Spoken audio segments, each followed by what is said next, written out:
Guys, क्या आपको मालूम है कि एक ऐसा शख्स जो मरने के बाद भी जिंदा हो गया? क्या गाइस आपको मालूम है कि ताजमहल में कितने रत्न लगे हैं या कितने लोगों ने मिलकर इसका डिजाइन किया गया था?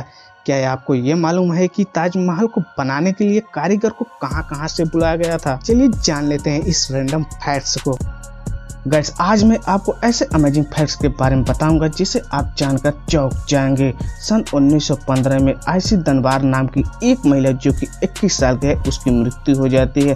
डॉक्टर के द्वारा उसे मृत्यु घोषित कर देने के बाद उसे कोफिन में रख दिया जाता है, लेकिन इसकी एक सगी बहन शहर से दूर रहती है, इसलिए वहाँ के लोगों ने बहन के आ जाने का इंतजार किया और बाद में उस डेड बॉडी को ले जाने का फैसला किया गया। लोग कहते हैं न, जिसे राखे साइया उसे मार सके न कोई। यह लाइन यहाँ पर एकदम सटीक बैठती है। गाइस, कुछ टाइम बीत जाने के बाद उसकी सगी बहन वहाँ पर आ जाती है और वह अपने बहन को आखिरी बार देखना चाहती है, तो वह कॉफिन को खोलने का ऑर्डर देती है। और गाइस, सबसे आश्चर्यजनक बात यह है कि जैसे ही कॉफिन को खोला जाता है, मृत महिला उठकर बैठ जाती है और उसके बाद वह 47 सालों तक जीवित रहती है। और इस महिला का नाम है आयशी दनबार। आप गूगल पर सर्च करके देख लीजिए। ये गाइस है ना फैक्ट्स, अपने आप में अमेजिंग फैक्ट्स।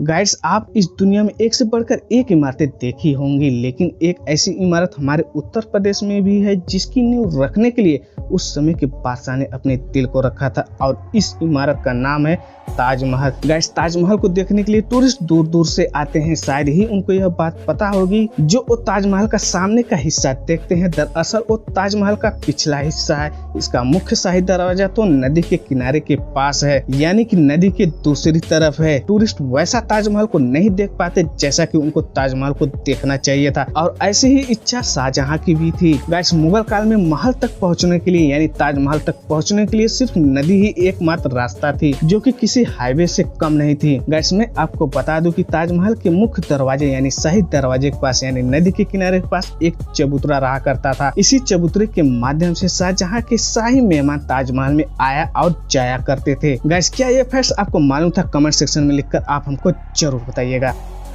गाइस, ताजमहल जैसी खूबसूरत इमारत इसके बनने के पूर्व शायद ही इस दुनिया वाले देखे होंगे। गाइस, आप जो ताजमहल में सफेद संगमरमर देखते हैं वह राजस्थान के मकराना से लाया गया है, और इसी तरह के 28 किस्म के रत्न ताजमहल में लगाए गए हैं। इसको लाने के लिए 1000 हाथियों की सहायता ली गई थी, जैसा कि जेड और क्रिस्टल को चाइना से मंगाया गया था, लेपिस लेज को अफगानिस्तान से, टार्क्यूज तिब्बत से, और अपने पंजाब से जैस्पर को मंगाया गया था। गाइस, मैं आपको बता दूं कि कार्नियन को अरब से मंगाया गया था। गाइस, है ना ये ताजमहल के बारे में अमेजिंग फैक्ट्स? क्या आप इसके पहले ताजमहल के बारे में ये फैक्ट्स जानते थे? कमेंट सेक्शन में लिखकर आप हमको जरूर बताइएगा।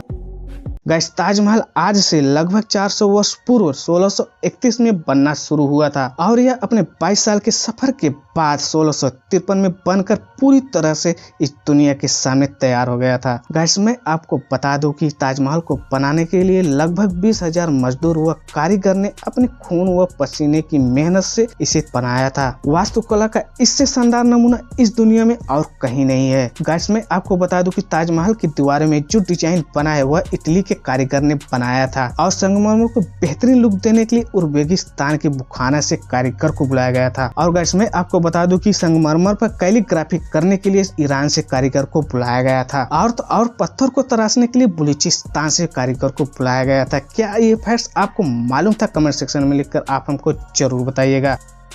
गाइस, मैं आपको बता दूं कि कुछ चूतियों के लोगों की वजह से हमारा देश अंग्रेजों का गुलाम हो गया था।